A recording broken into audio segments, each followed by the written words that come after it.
Hello hi Hare Krishna to each and everyone and फिर से मैं स्वागत करती हूँ आप सभी का मेरे चैनल में that is Tiwari family blogs.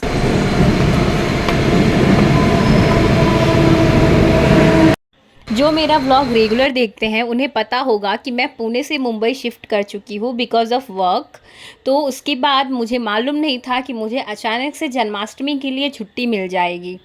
तो मैंने क्या किया कि जैसे मुझे पता चला कि जन्माष्टमी के लिए मुझे छुट्टी मिल रही है तो मैंने सोचा कि मैं घर निकल जाती हूँ, क्योंकि एज़ हमारे आप सभी को पता है कि हमारे घर पे लड्डू गोपाल हैं ऑलरेडी।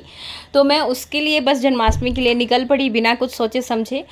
मैंने रात को ये ट्रेन्स चेक कर लिए थे, पर मेन स्टेशन पे जाके मुझे पता चला कि वहाँ से आज कोई भी ट्रेन नहीं है।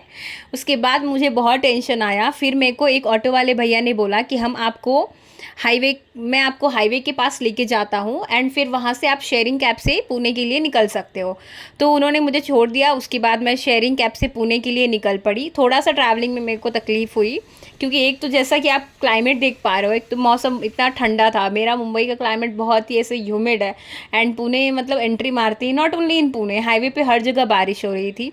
बट मौसम काफ़ी अच्छा था। लेकिन जो कैब वाले भैया थे उन्होंने मुझे तलेगाँव की मेन टोल नाका पे ही उतार दिया, विच वॉज़ लाइक मुझे वहाँ से लोकेशन मालूम नहीं था। मुझे लगा कि वो हमारे तलेगाँव का जो कमान है वहाँ पे मुझे एंट्री देंगे, पर अनफॉर्चुनेटली ऐसा कुछ भी नहीं हो पाया। तो फिर मैंने वहाँ से ऑटो बुक किया और वहाँ से मैं निकल पड़ी हमारे मेन एंट्री की तरफ। वहाँ जाके मुझे देखा कि मैंने पापा ऑलरेडी वेट कर रहे हैं मेरे लिए। फिर मैं बाइक पे बैठ के पापा के साथ गई। यहाँ पे एंट्री मारते ही बारिश का झमाझम ऑलरेडी शुरू रहता है, एक आदत सी हो गई वहाँ की बारिश की। फिर फाइनली मैं यहाँ पे घर पहुँच गई। पापा मुझे घर लेकर आ गए, जहाँ पे माँ मेरा बेसब्री से इंतज़ार कर रही थी और महिमा का तो मन ही नहीं लग रहा था बाहर। वो भी कब से फ़ोन पे फ़ोन किए जा रही थी कि मम्मी दीदी आ गई क्या, दीदी आ गई क्या। देखिए अभी पापा ने दरवाज़ा बंद किया, मम्मी ओपन करती है।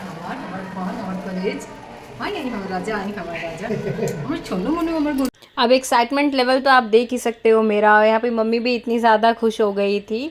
मैंने फटाफट से रेनकोट उतारा। मम्मी बोल रही थी कि देखो कान्हा तुम्हारे लिए आज कितने खुश हैं। आज मेरे कान्हा बहुत स्माइल कर रहे थे। आज उनके चेहरे पे एक अलग ही ग्लो था। ये सब उन्हीं की लीला थी कि आज मुझे अचानक से छुट्टी मिली। वो चाहते थे कि उनकी जन्माष्टमी में उनका पूरा परिवार साथ में रहे, ताकि उनकी जन्माष्टमी बहुत अच्छे से सेलिब्रेट हो पाए और मैं मेरे कान्हा का जन्म दिवस देख सकूं।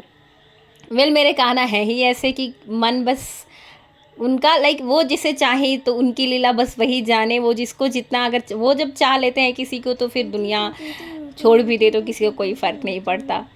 तो मैंने मेरे कान्हा को बहुत दुलारा, बहुत प्यार किया। फिर मैंने खाना वाना खा लिया था तो बेड पे भी मैं उनको बेडरूम में लेके गई, क्योंकि उनका भी सोने का टाइम हो गया था।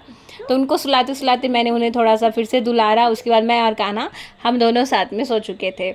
आप सभी को पता है कि कान्हा मेरे भाई हैं, तो मैं मेरे भाई को लेके बहुत अच्छे से एकदम ऐसे उनको ब्लैंकेट में लेके, छोटे बच्चे जैसे हैं वो मेरे, तो ऐसे लेके उनको मैं सो जाती हूँ। अब कुछ लोग मुझे ये बताते हैं कि वो भगवान है, उनको ऐसे मुंह मत लगाया करो या किस्मत किया करो। तो मैं उन लोगों को ये बता दूं कि मेरे मन में वो भाव रहता है और मैं मेरे कान्हा से बहुत प्यार करती हूँ और मेरे कान्हा को भी वही चीज़ अच्छी लगती है। उन्हें पता है उनकी दीदी उनसे कितना प्यार करती है। तो मैंने उन्हें भगवान नहीं माना है, मैंने उन्हें मेरा छोटा भाई माना है। ठीक है, तो जो लोग मुझे ये सलाह देते हैं वो कृपा करके अपनी सलाह अपने पास ही रखें, क्योंकि मुझे उनसे सलाह की कोई ज़रूरत नहीं है। क्योंकि ये मुझे पता है और मेरे कान्हा को पता है कि मेरे मन में उनको लेके क्या भाव है। तो खोलना ही नहीं थी तो मेरा ही कैसे खोल ही नहीं फोटो का पहले उतना शौक से पूछते देले रही शाम के हेतु खाए को मन ना करे सब वही ले ले जो उनको पता नहीं कि हई बना के देता हो बना के लेकिन लेकिन देवा सो खाते खाते शाम को मैं और पापा निकल गए थे घर के लिए। एक पर्दा देखना था क्योंकि जन्माष्टमी थी और हमने, पापा ने, मम्मी ने, सबने यही सोच रखा था कि जन्माष्टमी में नया सोफ़ा कवर और नए पर्दे लगा देंगे ताकि अच्छा लगेगा घर थोड़ा और। तो इस तरीके से मैंने मेरे पसंद के पर्दे लिए, क्योंकि घर में मेरे पसंद की ज़्यादा चीज़ें रहती हैं एक्चुअली। तो पर्दे लिए और सोफ़ा का कवर लिया। उसके बाद मैं घर आ गई। घर आने के बाद मम्मी ने मुझे ला के चॉकलेट दिए। दीदी चॉकलेट खाई और ये वो खेले दिए यार नहीं ले लो ना बस नहीं एक मिनट बाकी देखिए नो कि दीदी के दोनों बड़ी कौन दीदी हैं तो दीदी है खेले नहीं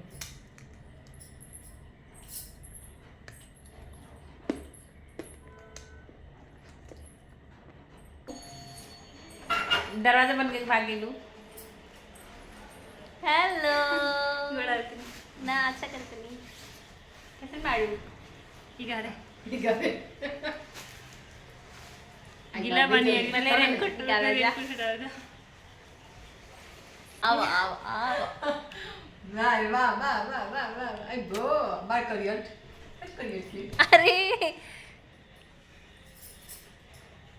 देख तारो खाती लेके आइल बानी हाँ पर इतना काजी करे क्या तारो छोटा छोटा लिए दिए कपड़ा So yes guys, this was all about my journey from Mumbai to Pune and finally मैं घर पे आ गई हूँ। तो मैं मंगलवार को रिटर्न जाने वाली हूँ क्योंकि कल जन्माष्टमी है, नहीं कल नहीं परसों जन्माष्टमी है।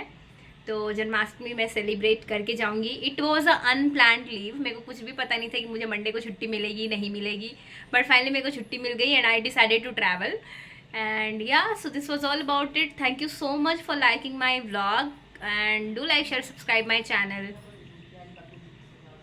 Bye bye.